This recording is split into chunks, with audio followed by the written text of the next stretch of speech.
Boa noite, camaradas. Estamos aqui para mais uma edição das Jornadas Heróicas. Vamos aguardar algumas pessoas entrarem na sala e logo o nosso convidado de honra do dia de hoje, o Renan, também entrará na sala.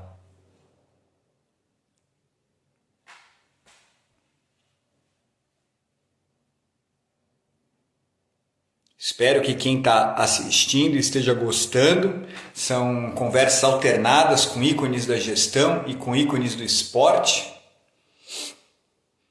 E o conteúdo fica todo lá no canal, né? Assim a gente cria um conteúdo relevante para todo mundo poder se aproveitar disso, né? Ter um bom aprendizado. Olá, camarada, muito bem-vindo.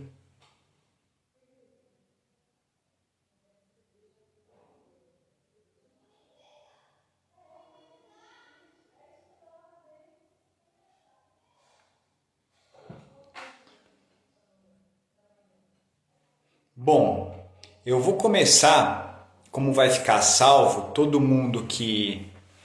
Olá, Pri, tudo bem?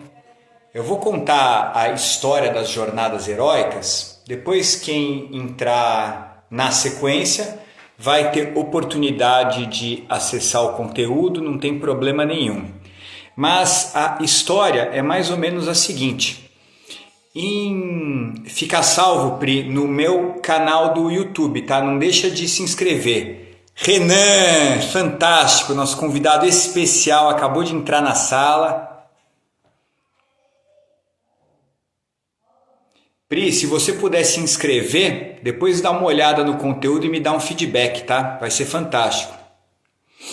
Mas contando para todos então, o Renan vai entrar e eu explico com ele aqui. Professor Carlos, tudo bem?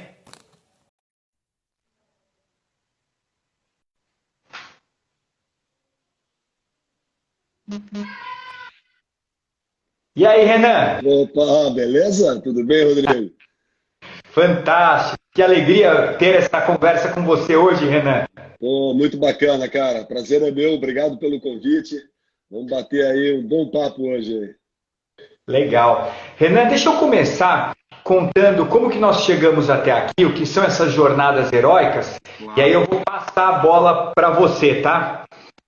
Perfeito. Mas a história, Renan, de forma bastante resumida, em 2006 eu sempre pratiquei esportes, no caso o meu esporte era o judô, e também trabalhava na administração de empresas.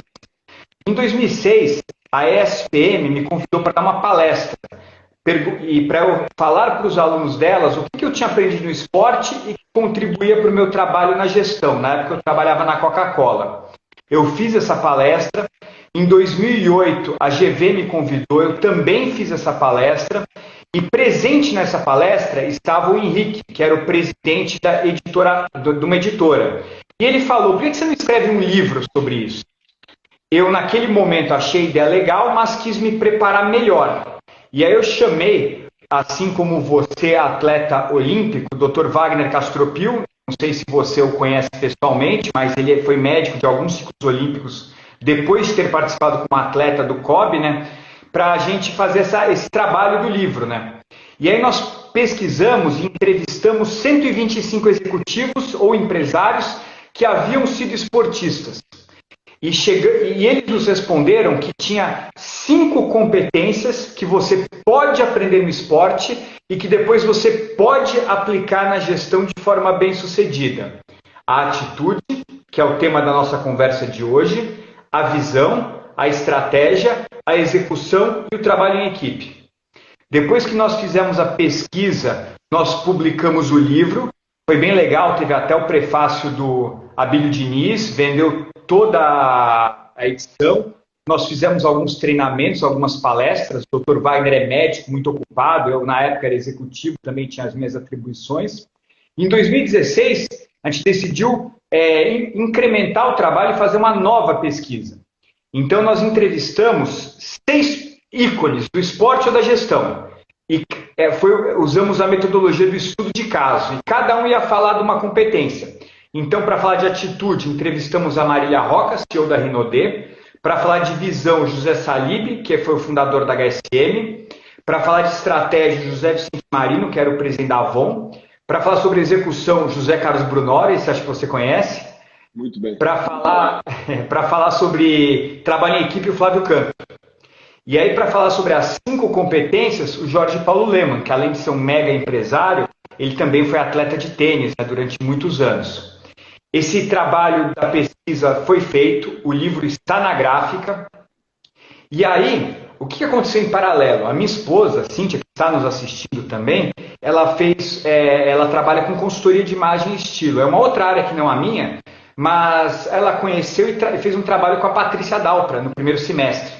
Foi super bom para ela, espero que tenha sido para a Patrícia também, e me apresentou a Patrícia.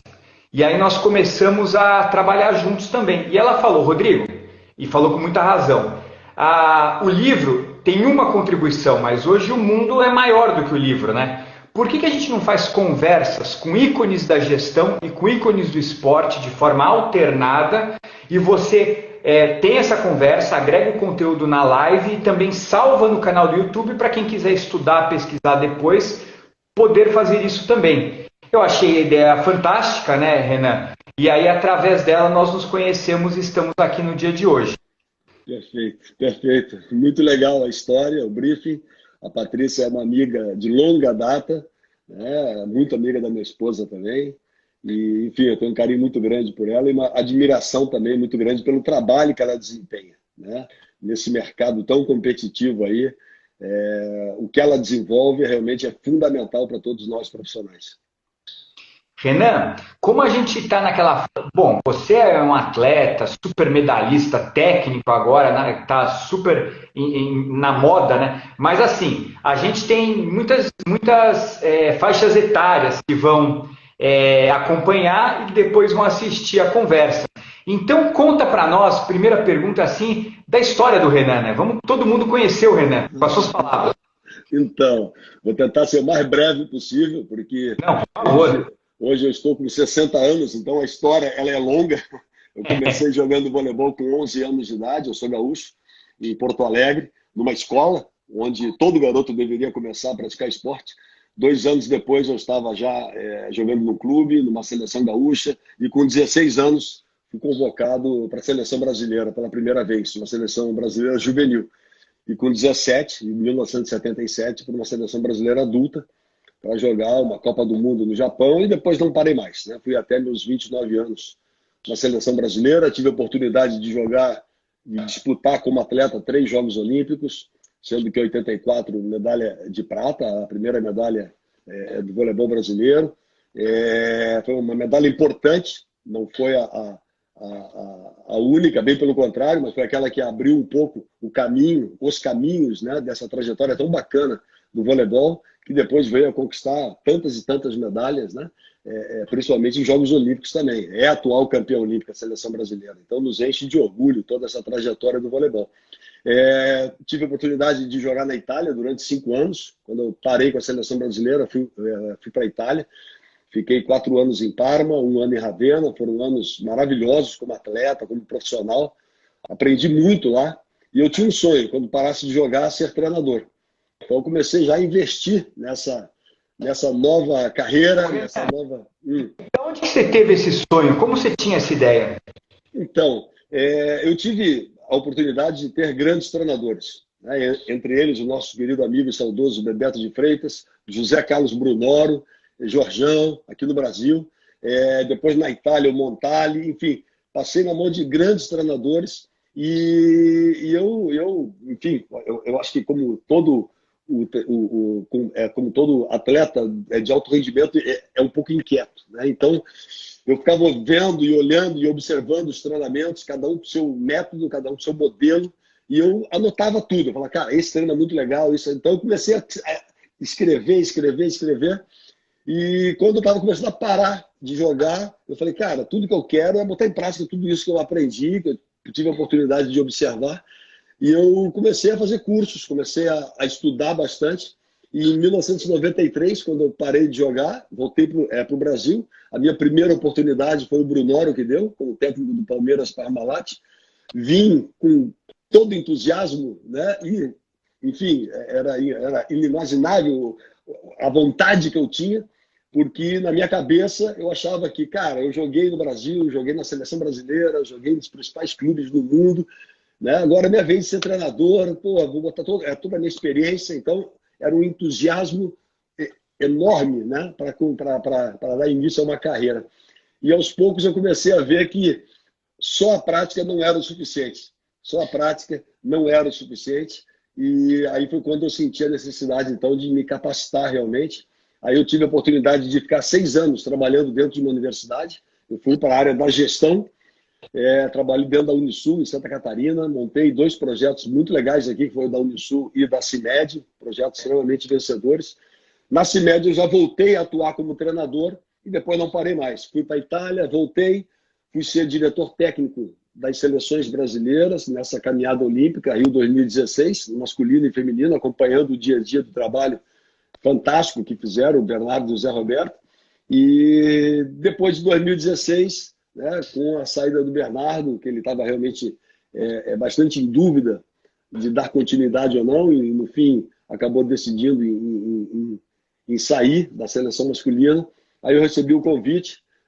No primeiro momento, Rodrigo, não estava na minha cabeça, eu disse não.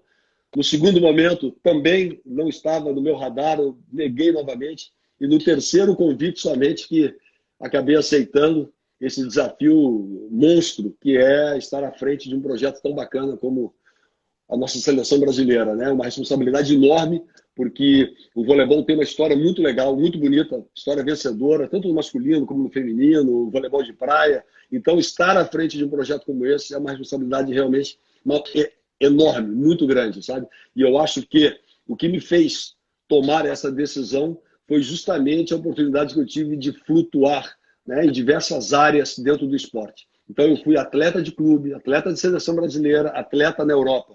Eu fui treinador de clube, eu fui gestor de clube, eu fui gestor na Confederação Brasileira de Voleibol, fui diretor de marketing de empresa que era a CIMED, depois de um clube de futebol. Então, atuei em várias áreas, né, e, por fim, como diretor técnico na Confederação. Então, isso me trouxe muita serenidade e maturidade para tomar a decisão de aceitar o convite do presidente da Confederação de Vôlei e assumir a seleção brasileira em 2017, janeiro de 2017.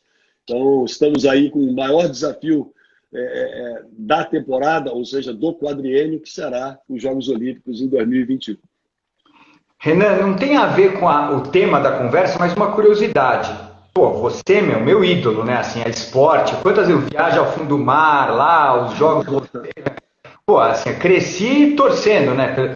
E acho que muita gente também. E como você está contando, foi uma trajetória depois de competir no alto rendimento fantástica também, né?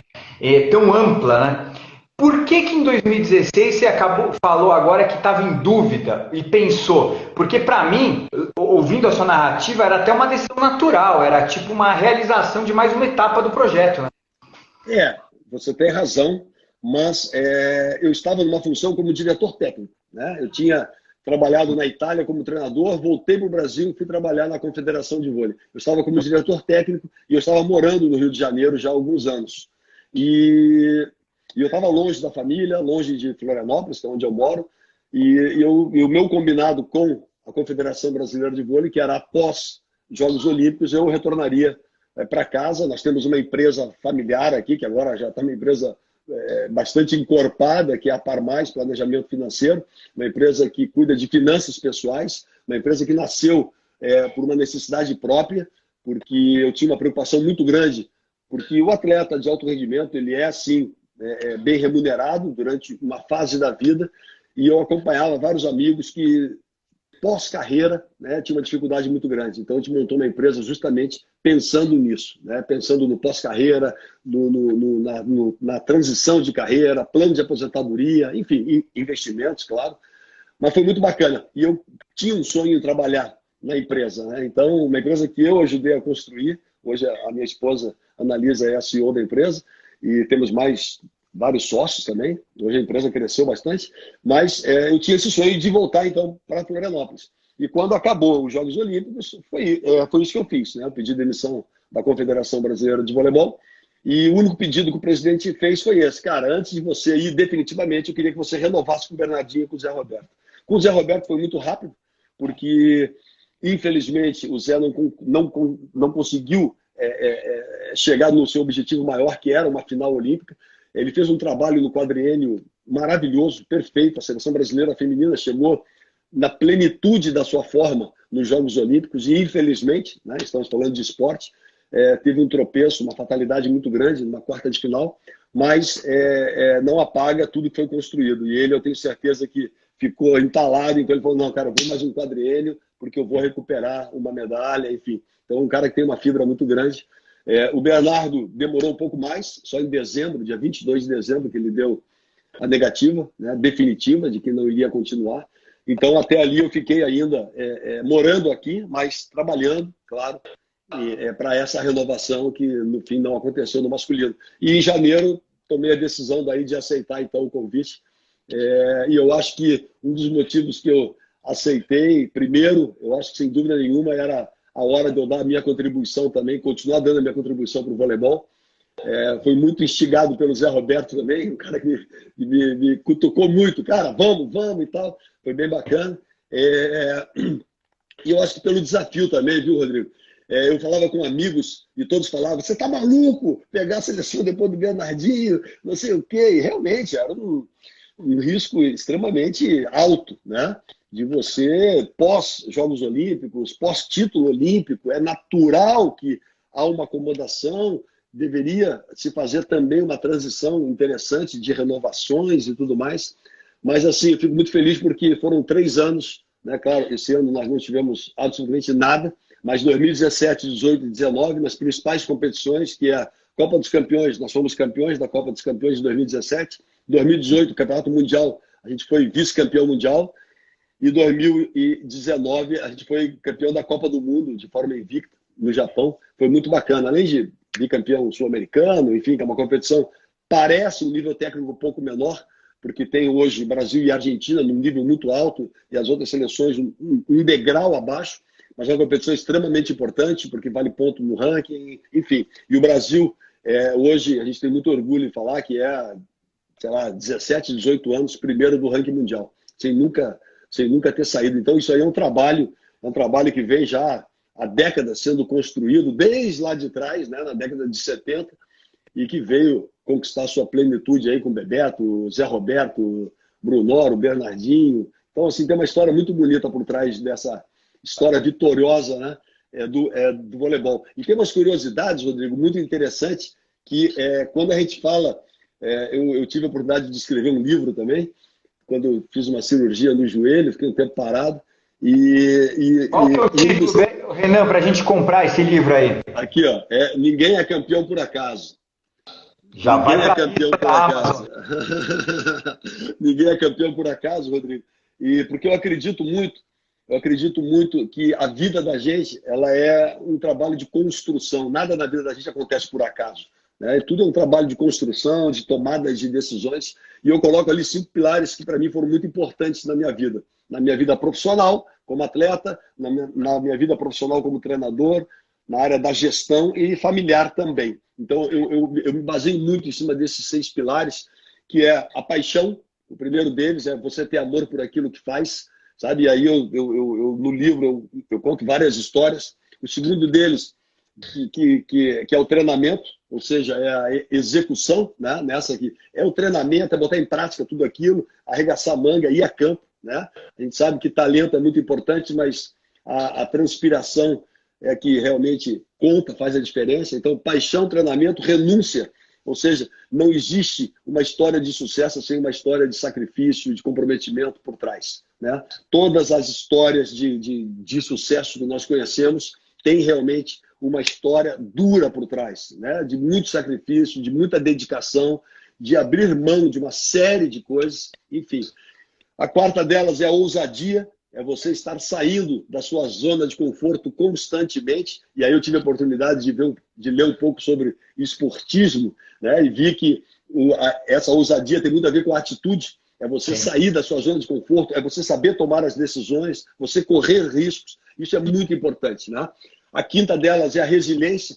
Nós sabemos que na nossa vida de alto rendimento, às vezes a gente mais perde do que ganha. E a gente sabe que na física, né, uma definição de resiliência é a capacidade, a propriedade de um elemento voltar ao seu estado natural, e para nós, na nossa vida, nós temos que voltar mais fortes, né? Nós temos que voltar melhores, ser humanos melhores, profissionais melhores, quando você encontra algumas adversidades, né? Então a gente tem um ditado no voleibol que diz o seguinte: mesmo na derrota você pode ganhar, desde que você aprenda, desde que você, né, tire os devidos aprendizados. E isso tem um crescimento profissional e pessoal muito grande. E o último deles, né, é o planejamento, que dentro do esportismo seria a estratégia, ou seja, qual é o seu plano de ação, né? Qual é a sua caminhada, onde você está, onde você quer chegar, qual é a sua trilha, sabe? O que você vai realmente acreditar, enfim. Então, esses 6 princípios eu discorro no livro, contando histórias, né, passagens, principalmente do nosso voleibol, e tem um momento que eu falo o quanto o voleibol ousou. O voleibol talvez tenha sido uma das modalidades olímpicas que mais mudou de regra. Né? Foi a contagem, foi a inclusão do líbero, a área de saque, enfim, mas muitas mudanças de regras e que influenciaram tremendamente, né, nas tomadas de decisões de você se adaptar ao novo. De você se adaptar ao novo. E isso é muito importante, né? Nem sempre o mais forte e o mais rápido ganha, mas aquele que tem capacidade de se adaptar ao novo é o cara que está pronto para encarar essa realidade tão rápida que acontece nas nossas vidas. E o voleibol, ele tomou algumas atitudes muito importantes lá atrás, que eu acho que fizeram a modalidade crescer demais. E uma delas foi o inesquecível e, enfim, marcante jogo no Maracanã, lá no Maracanã, né, entre Brasil e União Soviética. Muita gente tinha dúvidas desse evento, e acabou que numa segunda-feira de chuva compareceram 96 mil pagantes no Maracanã, sabe? 96 mil pagantes para um esporte olímpico, né? Em céu aberto, à noite, numa segunda-feira. Foi uma história muito legal, muito fantástica, e que veio ali sacramentar, né? Voleibol é realmente uma realidade e não uma moda. Pô, fantástico, Renan. Sabe, essa história, para mim foi incrível o seu livro. Estou muito assim, motivado para ler ele, porque os 6 pilares eu vejo que tem muita conexão com as competências do esportismo. Esse da ousadia, por exemplo, claramente se reporta à atitude, né? Uhum. Assim, para conhecer um pouco desses exemplos da ousadia ou da atitude, queria contar uma história minha para não te jogar numa fria, né, no bom sentido. Claro, vai. Onde eu acho que eu tive uma atitude. Em sua homenagem, eu vou contar lá de Porto Alegre, que eu morei 2 anos lá. E eu trabalhava na Procter na época. E tinha um concurso anual de vendas. Eu era focado no, sabe, tipo, vamos ganhar o jogo aí né? Eu sempre tive bastante foco no resultado. E no último dia do mês, do último mês do ano, estava empatado. Eu e um vendedor de Minas Gerais. Uhum. O meu maior cliente era de Santo Ângelo. E nós tínhamos, na época não tinha celular, não tinha nada, e tinha uma proibição de pegar avião, porque estava num período de contenção de despesas. Aí eu falei, o que eu faço? Eu vou perder o ano inteiro o concurso por um dia? E aí foi aquela história da atitude, né? Assumir uma posição não conformista, né? Uhum. O que eu fiz? Eu peguei meu carro, você sabe que Santo Ângelo é do lado de Porto Alegre, né? Dirigi 550 quilômetros, visitei o cliente, chamava-se Macroeconomia, ele não comprou, dirigi de volta 550 quilômetros, falando, perdi o concurso.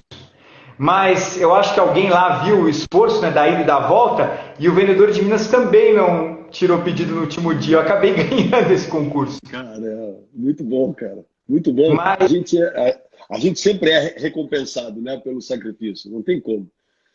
Mas Renan, conta então para nós, pegando esse exemplo, esse conceito do seu livro, que está no esportismo também, de repente conta um momento como atleta, mas também conta um momento como técnico, como gestor, né? Conte momentos onde você aplicou essa ousadia, aplicou essa atitude para enfrentar e superar um determinado desafio.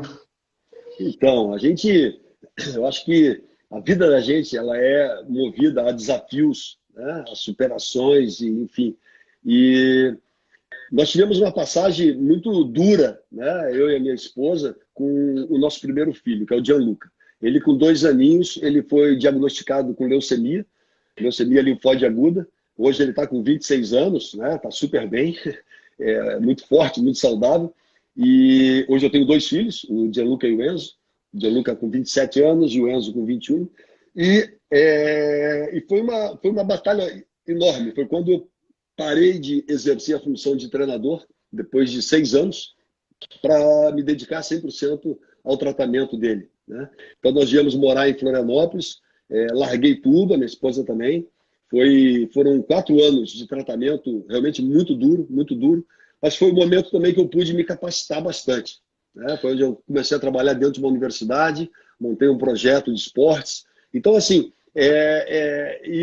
e quando eu tive a oportunidade de escrever o livro, então, Rodrigo, eu vi que mesmo não era só na quadra, no treinamento, que eu aplicava, né, esses princípios, esses fundamentos tão importantes para a vida da gente. Também na vida pessoal, em momentos de dificuldade, a gente se dedicava muito, sabe? Muito, né? Com foco total na cura. Muita gente falava para a gente assim, cara, melhor coisa é o seguinte: quando que foi diagnosticado? Cara, foi há 2 meses atrás. Cara, faz outro filho, porque se der errado, você tem outro filho. Falei, você tá maluco? De jeito nenhum. Tanto que o Enzo só veio quando nós recebemos, né, a notícia de que ele estava, que o Gianluca estava em alta, né? Então, assim, nós nos pegamos trabalhando sempre dentro desse grande ambiente, que é com paixão, né? Se dedicando dia a dia realmente, sem limite, era realmente o foco total naquilo ali, sabe? Com muita renúncia, ou seja, sabendo que nós tivemos que abrir mão de uma série de coisas, né, por um bem maior. E a vida da gente, ela é assim, quando você entra em grandes desafios, você é submetido a isso, né? A grandes tomadas de decisões, onde você, em algum momento, vai ter que abrir mão de algumas coisas, né? Então, ousadia, você, muitas vezes, tendo que tomar algumas decisões importantes, né? Resiliência, né? Pelo menos três vezes, o médico nos chamou, né? Enfim, em uma sala fechada, né? Porque ele estava mal, e aí dizendo o seguinte, cara, daqui para frente pratiquem a vossa fé, né? Porque a medicina já fez o máximo. Então, assim, pelo menos 3 vezes nós somos chamados a isso. Então, assim, é uma coisa forte, né? Que eu não tive como dar continuidade na minha carreira como treinador, mas sim tive a oportunidade de trabalhar muito na área da gestão. E quando eu assumi a seleção brasileira, uma das perguntas foi justamente essa, de um repórter, né? Você se sente capaz de assumir a seleção brasileira no lugar do Bernardo, visto que você estava alguns anos fora das quadras, né?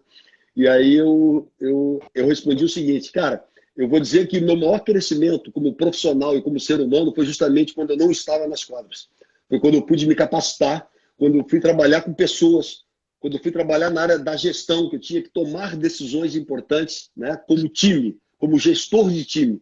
E isso teve um crescimento, um valor agregado para mim muito grande, sabe? Então, assim, a gente vê hoje, olhando para trás, que todos os episódios que aconteceram nas nossas vidas, né, profissional, pessoal, familiar, enfim, qualquer uma, você vê que todas elas têm uma conexão muito grande e agregam um valor tremendo.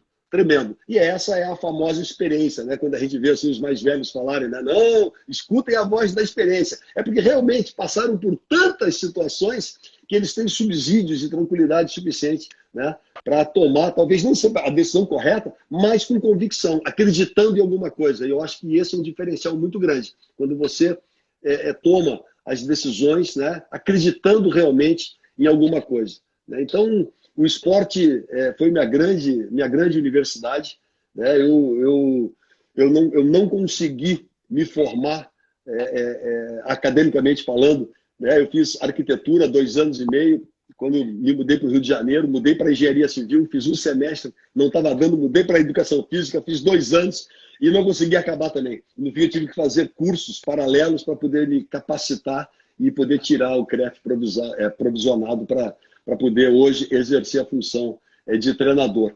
Então, assim, se a gente parar aqui, vão ter tantas histórias, né, que o esporte oportunizou, sabe?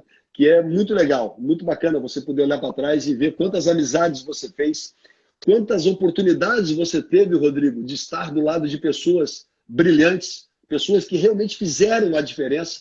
E aí você começa a perceber, cara, essas pessoas, elas têm muitas coisas em comum, né? Essas pessoas que realmente fizeram a diferença. Não são pessoas só que fizeram sucesso, são pessoas que fazem diferença na vida das outras pessoas, né? Que deixam uma marca, né? Então, talvez uma das maiores emoções que eu tive na minha vida, Rodrigo, foi quando um pai, né? Uma das primeiras vezes que aconteceu isso foi quando um pai me escreveu dizendo que tinha botado o nome do filho de Renan em minha homenagem, né? Porque uma coisa é você fazer, sei lá, fazer sucesso em alguma coisa. Cara, mas você pode fazer sucesso e de repente não ser uma pessoa admirável, né? Ser uma pessoa que inspire pessoas. É totalmente diferente. Então, assim, quando esse pai me falou, cara, botei o nome do meu filho, é porque realmente eu inspirei em algum momento, né, a vida dele, enfim, que desperta admiração, enfim. Então, isso é muito legal, sabe? É uma recompensa que não tem valor, que não tem como quantificar e valores, e avaliar isso, né, de uma maneira concreta, porque é muito prazeroso isso. Aconteceu um episódio muito legal de uma menina, vou contar rapidamente aqui, né, para quem está nos escutando, se quiser ver no YouTube, coloca lá Retrato Falado, do Fantástico, na época a Denise Fraga que apresentava esse Retrato Falado, de uma menina que escreveu para lá contando a história dela, que o pai dela era muito fã do voleibol, me admirava muito e tinha prometido que o primeiro filho ia se chamar Renan. E veio ela, né? E ele botou o nome dela de Renan. E infelizmente, 2 anos depois, o pai dela veio a falecer. Ela então não conheceu o pai, não conviveu com o pai e ficou com esse negócio, né? Por que o nome dela era Renan? E ela me procurou, escreveu essa história para o Fantástico, e nós acabamos gravando um quadro do Retrato Falado, né, dela, porque ela foi me procurar num dos jogos, se apresentou, e foi um momento muito marcante, muito legal para mim, assim, ter conhecido ela. E essa história saiu no Fantástico. E há 2 anos atrás, ela me manda uma mensagem dizendo: Renan, estou casando e gostaria que você entrasse comigo no tapete vermelho, né? E aí eu falei, cara, eu não sei, sim, não, tal, não sei o quê. E aí o Fantástico me liga. E diz o seguinte: Renan, você tem que ir. Nós vamos fazer esse casamento novamente, porque ela está casando, ela tem o teu nome e o marido dela chama Renan também, sabe? Eu falei, não pode ser. É inacreditável. Também está hoje no YouTube lá, né? Essas 2 histórias muito legais. Aí eu fui no casamento, e até nós combinamos, antes de chegar no altar, nós 3 nos reunimos, né? A TV filmando tudo, e nós fizemos um combinado. Nós falamos o seguinte: olha, vocês vão ser muito felizes, né? Vão ter um bebê, mas não vamos prometer um para o outro aqui que não vai se chamar Renan, que não pode se chamar Renan. Então, assim, pô, muito legal. Então, são histórias, né, que, cara, você foi um atleta também de alto rendimento, né? Então, o esporte nos oportuniza coisas que são fantásticas, sabe? Que são fantásticas. Minha vida toda, eu devo muito ao esporte, muito ao voleibol, ao esporte como um todo, porque é um aprendizado contínuo. Por quê? Porque nós temos a possibilidade de conviver com pessoas brilhantes, né? Quando você está competindo, quando você está em Jogos Olímpicos, Pan-Americanos, Mundiais, tal, pessoas fenomenais, e o aprendizado é sempre constante, né? Com atletas, treinadores, gestores. Então é muito bacana toda essa oportunidade. Ô Renan, para eu falar qualquer coisa, agora eu tive que dar umas 5 respiradas, porque você contou 2 histórias agora que, pelo amor de Deus, e falou rindo, né? Falou de uma forma leve. Fantástico. Para quem está nos assistindo e para quem vai assistir, eu não conhecia essa sua história de vida inacreditável, Renan. E se achava, que os seus títulos, suas conquistas eram incríveis, acho que nada se compara com essa dedicação, com essa atitude de lutar com todas as suas forças da sua esposa pela vida do seu filho, né? Pelo amor de Deus, isso, é incrível a sua história, Renan. Parabéns, seu grau de herói. A gente sempre, às vezes, acha que não dá mais, mas sempre pode ser mais, né, quem tá vendo a história, admiração absurda. Deixa eu te fazer, para descontrair, eu vou fazer um comentário que não tem a ver com atitude, mas você estava contando daí da sua trajetória, você trabalhou na Unisul, né? Unisul. Então, deixa eu te contar uma coisa, Renan. Quando eu tinha 18 anos de idade, o meu sonho, e eu fiz um teste vocacional e deu isso, foi carreira militar. E o meu pai descartou, era a época do regime militar, meu pai tinha uma posição e descartou. Isso até foi a primeira vez que eu saí de casa em protesto. Não durou muito, mas eu saí, né? E aí eu acabei prestando o curso de administração pública, que era o mais próximo de uma carreira militar que tinha. Fiz o curso, depois fui trabalhar em empresas. Pois muito bem. Em 2018, Renan, e aí eu vou pegar outro gancho do que você falou, da fase de transição de carreira, que às vezes as pessoas, no judô tem muito isso, aquele cara que é um atleta de alto rendimento, termina a carreira, fica gordo, bêbado e falando dos bons e velhos tempos, entendeu? O cara não consegue se reciclar, dar um próximo passo. Mas eu acho que, nesse caso, sabe o que eu pensei? Eu falei assim, eu não fui soldado, que eu queria ter sido, talvez. Mas se eu tenho 50 anos, não é por isso que eu não posso sonhar, né? E eu comecei a procurar na internet para estudar, para ampliar meu conhecimento. E eu encontrei o curso de pós-graduação em História Militar da Unisul. Então eu fiz a pós-graduação na Unisul. E o meu TCC, Renan, que foi muito legal, porque eu adoro a história da Guerra de Canudos. Eu li vários livros e tal. Tanto que um filho meu chama João Abad e o outro chama Antônio Bento, né? O Guerreiros. Que legal, que legal. E aí o meu TCC, eu fiz uma análise de discurso. Eu peguei os documentos do Exército, que eles falavam sobre a Guerra de Canudos, e peguei a Folha de São Paulo, os documentos do Centenário, o que a Folha falava e comparei o que um jornal mais esquerda, entre aspas, com o Exército colocava, né? Então eu tive uma experiência muito legal aí na Unisul também, realização de um sonho, sabe? Legal. Agora, Renan, pegando o gancho assim da atitude, por favor, em exemplos leves, senão ninguém aguenta aqui mais, eu começo a chorar. Quanto exemplo assim, que essa atitude ou a ousadia, de acordo com os seus pilares, ele contribuiu, primeiro como atleta, onde você demonstrou isso e conseguiu ter um resultado diferente? Bom, deixa eu pensar aqui rapidamente uma. Eu acho que quando minha última Olimpíada foi em Seul. Foi em Seul em 88. Aí em 89 ainda joguei pelo Brasil, um sul-americano, e fui para a Itália. Eu fui para a Itália e eu sempre fui um jogador baixo. Sempre fui um jogador baixo, com estatura, né? Eu tenho 1,90, mas para os padrões, né? No voleibol, principalmente europeu, os caras tudo 2,5, 2,10 e tudo mais, enfim. E eu fui para um dos melhores times do mundo na época, que era o Maxicono de Parma. Um timaço. Tinha a base da seleção italiana e na época só podiam 2 estrangeiros lá. E eu fui para um lugar de um estrangeiro, ele era da Suécia, chamava Ben Gustafsson. Esse foi o primeiro jogador de voleibol da história a ganhar $1 milhão. Ele foi contratado por um time grego e foi embora. Ele era realmente um jogador assim, fenomenal, fenomenal. Muito bom jogador. E a Suécia não é que tem uma história muito, né, rica no voleibol, muito longa, muito grande, muito vitoriosa.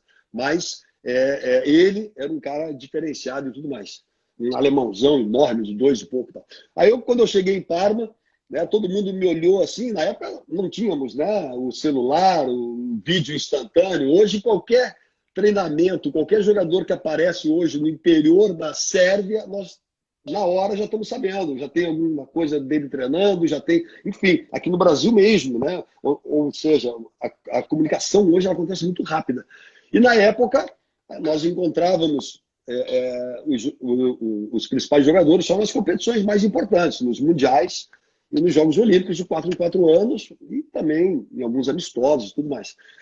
E aí eu fui para a Itália, no lugar desse sueco, e quando eu cheguei lá, a imprensa logo me olhou e falou assim, cara, o que você veio fazer aqui com esse tamanho?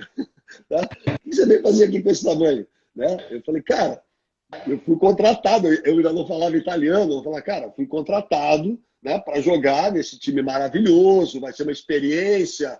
Aí a imprensa falou assim, você não está entendendo, ninguém vem para cá para fazer experiência, quem vem para cá vem para decidir. Né? Cara, já me botaram contra a parede de uma maneira, Eu falei, cara, eu vim aqui para dar o meu melhor, para fazer isso e aquilo, enfim, né? Tal. E eu vi ali o tamanho da responsabilidade que eu tinha quando eu cheguei. E, obviamente, eu era o mais baixo do time. Fiz uma temporada maravilhosa, 2, 3, 4 temporadas. Fomos bicampeão italiano, bicampeão europeu, campeão mundial de clubes e tal.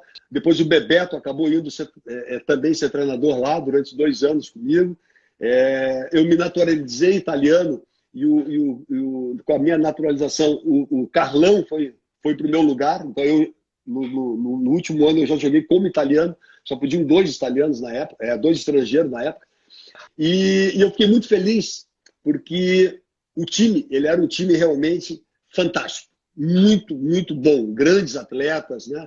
E há uns 8 anos atrás, 10 anos atrás, essa cidade fez um grande evento. Chamaram todos os atletas que passaram por lá para fazer um jogo, né? Para fazer um jogo. E então tinha pessoas mais jovens e mais velhas, né? Eu estava do quase mais velho, né? Hoje eu estaria um dos mais velhos. E foi muito legal, cada um deu a sua contribuição, jogou e tudo, foi muito legal. E aí lotou o ginásio, tipo 5, 6 mil pessoas no ginásio para ver os velhinhos tudo jogar, tudo, tal, uma brincadeira. E aí fizeram uma eleição, a gente não sabia assim, de quem tinha sido o atleta mais significativo para a história daquela cidade no voleibol, né?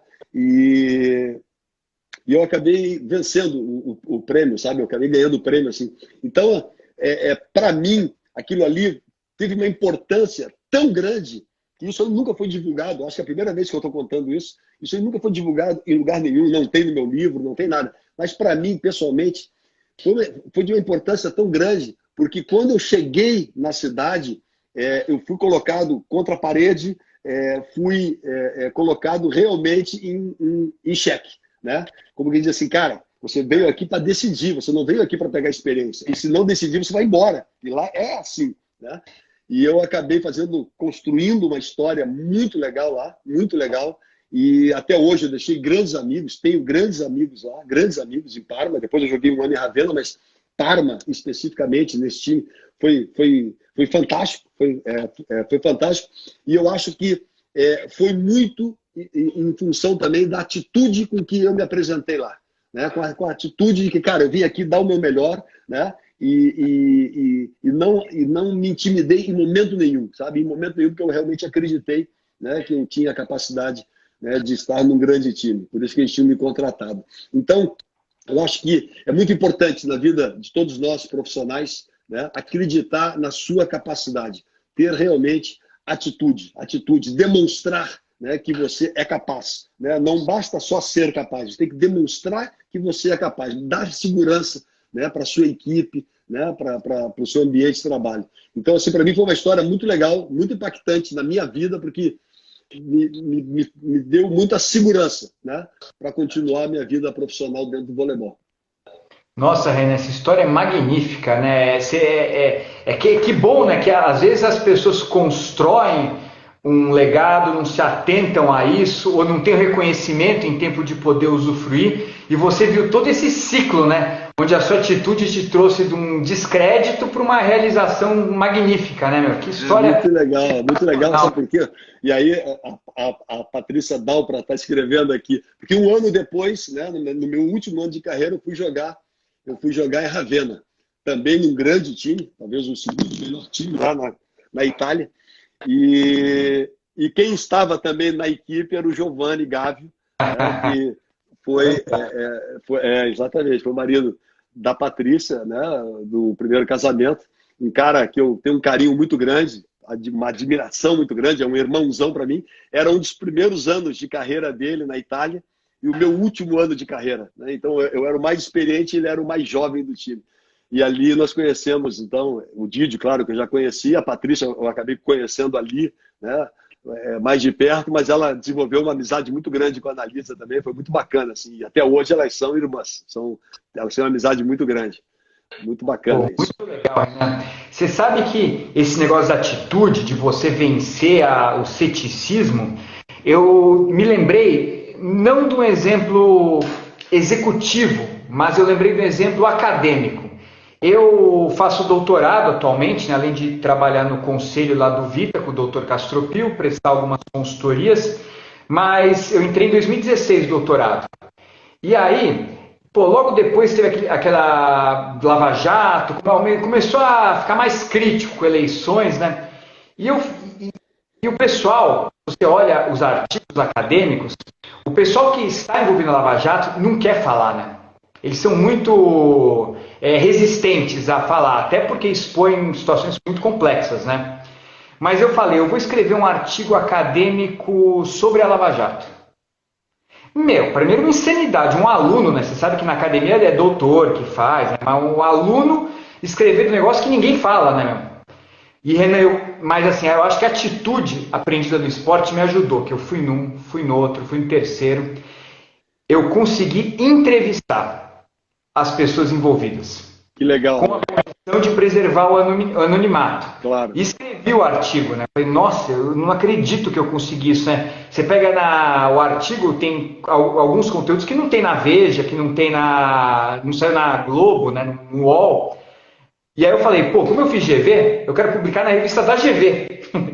E aí manda para a GV, eles devolvem, precisava acertar um monte de coisa, eu acertei e finalmente em 2019, ano passado, foi publicado o artigo.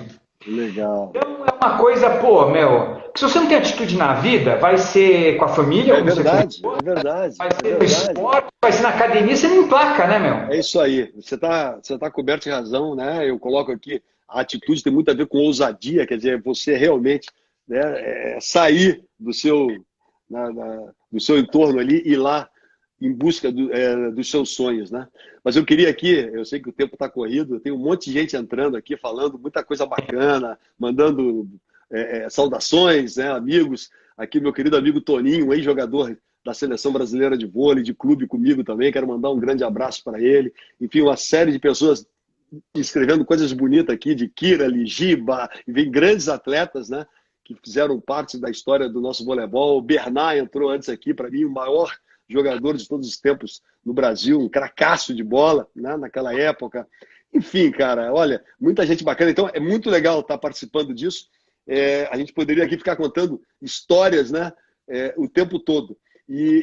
Mas conta mais uma aí, porque você contou como pessoa, por assim dizer, como atleta, só que agora você está nessa trilha. Eu quero saber quanto eu sou técnico gestor aí, uma boa, meu. Não tão boa, né? Que eu sei que você é boa. Eu vou contar. Claro que eu poderia contar aqui, né, essa tomada de decisão que foi, para mim, muito impactante, muito desafiador, que é assumir a seleção brasileira. Mas isso já fazem 3 anos, então não é mais novidade, né? Então não tenho por que estar falando disso. Mas eu quero contar uma coisa, porque eu acho que quando você tem atitude, Rodrigo, você rompe barreiras. Você rompe barreiras, tá? E eu digo isso pelo seguinte, eu sempre fui uma pessoa muito tímida, muito tímida. Eu, quando jogava, acabava o jogo, eu via que a imprensa estava vindo por aqui, eu saía por lá.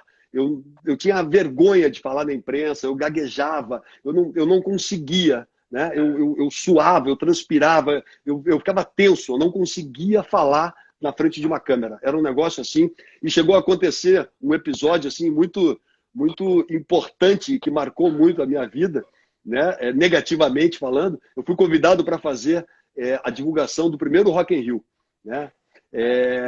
Na época, enfim, era o pessoal da Blitz, o Paulo Ricardo do RPM e tal, e eu estava ali. Eu não consegui gravar. Eram 3 linhas. E eu não consegui gravar, de tenso. Eu não participei porque eu não consegui. E aquilo começava a me incomodar. Eu falava, cara, eu quero ser treinador. Quando eu parar de jogar, eu quero ser treinador. Como é que eu vou falar, né, para 20 caras, 30 caras? Isso não pode ser um empecilho para mim, cara. Não pode ser uma dificuldade. E eu comecei a fazer vários cursos de autoajuda, muito focado nisso também, para aprender a ter estratégias de como lidar com essa timidez, né, com essa insegurança. Porque eu podia jogar na frente de 96 mil pessoas, sem problema nenhum. Mas eu não conseguia falar na frente de 10 pessoas. Eu não conseguia me posicionar na frente. Mas eu jogava na frente de 100 mil pessoas no Maracanã, sem problema algum, né? Então, assim, que barreira que era essa que eu tinha? Aí eu fiz vários cursos de autoajuda, que foi fantástico para mim. Então, assim, é uma demonstração de atitude, né? Porque eu podia me esconder atrás desse problema e dizer assim, cara, eu sou assim, vou fazer o quê, né? Mas não, eu fui atrás, foi muito legal e hoje eu falo com muito orgulho, assim, hoje eu, além de ser treinador, né? Eu sou palestrante, fui por 10 anos comentarista da Rede Globo e Sport TV em mundiais, Jogos Olímpicos e tudo mais. Então, assim, foi uma barreira que eu venci, que eu consegui ultrapassar, que talvez ninguém saiba, ninguém tenha notado, porque pouco se fala sobre isso, né? Mas eu acho que é importante, quando a gente tem uma oportunidade, falar sobre isso. Porque todo mundo tem as suas barreiras, as suas dificuldades, tá? E o barato da vida é esse. Vamos enfrentá-las, vamos pedir ajuda, vamos buscar conhecimento, buscar ajuda para superar todo tipo de barreira, né, que a vida nos coloca pela frente, né? E não cruzar os braços e esperar que o acaso resolva as coisas, né? Porque na vida da gente nada acontece por acaso, ninguém é campeão por acaso, nós temos que ir lá e construir a coisa, entendeu? Perfeito. Legal, Renan, nesse exemplo, também que eu acho que à medida que você vai se desenvolvendo numa determinada frente, você tem que ter a humildade, né, de saber que você sempre tem um outro desafio, onde a sua atitude vai ser necessária. Você podia ficar lá encastelado, entre aspas, na sua posição de atleta, vencedor, e não buscar se desenvolver nesse lado. Talvez a gente não tivesse o Renan técnico da seleção brasileira hoje, né?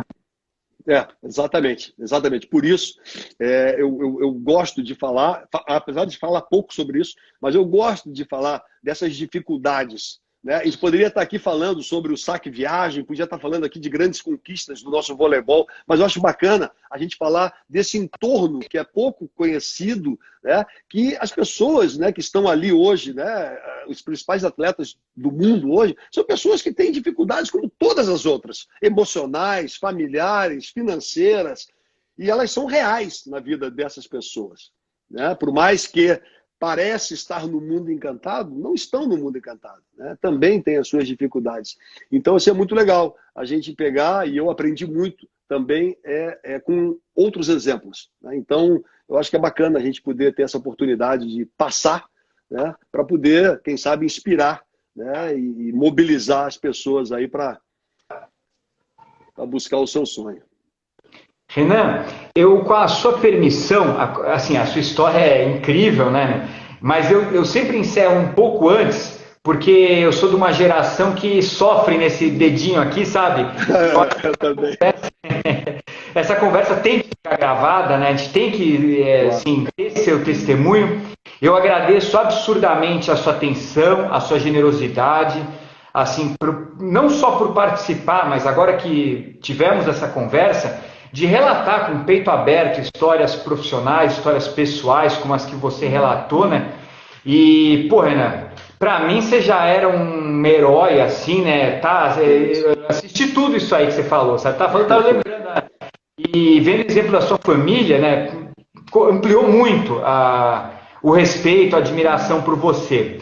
Este livro, Jornadas Heróicas, a gente lança até o final do ano. As conversas Jornadas Heróicas eu compartilho no Instagram e deixo no canal do YouTube para quem quiser conhecer um pouco mais da trajetória do Renan, saber como ele aplicou as atitudes, né, a ousadia para ser campeão, para ser uma pessoa bem-sucedida. Afinal de contas, ninguém é campeão por acaso, né, Renan?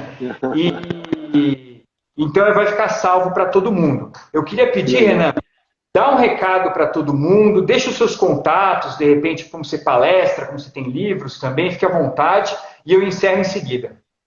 Legal, legal. Bom, eu tenho uma página, né, na internet, Renan Dalzotto, então ali tem meus contatos, tem com quem falar, né, os contatos para palestras, enfim. Mas eu quero primeiro dar um abraço aí a todos. Eu tô vendo, tem vários amigos aqui, o Dudu, o Tadeu, enfim, cara, grandes amigos do esporte, não dá nem para falar o nome, porque eu vou acabar esquecendo, muitos passaram batido aqui, mas enfim, um grande abraço a todos. Rodrigo, a mensagem que eu deixo, eu gosto de deixar sempre, é que, como eu falei aqui, a nossa vida ela é uma grande história, ela é construída, né, em cima de tomadas de decisões e tudo mais. E eu gosto sempre de falar isso, né, que nós somos responsáveis, né, pela nossa história. Então, a nossa vida ela é uma história. já que a nossa vida é uma história, somos nós que temos que escrever essa história. Então, já que nós temos a caneta na mão, vamos escrever a melhor história possível. Vamos nos dedicar e nos inspirar para escrever uma história muito legal, para que a gente possa lá na frente olhar para trás e dizer assim, porra, como valeu a pena ter vivido essa vida, sabe? Foi muito legal. Então, é essa a mensagem que eu gostaria de deixar para todos os amigos aí. Pô, fantástico, Renan. Um grande abraço a você, um grande abraço a todos aí. Valeu, Rodrigo. Um grande abraço.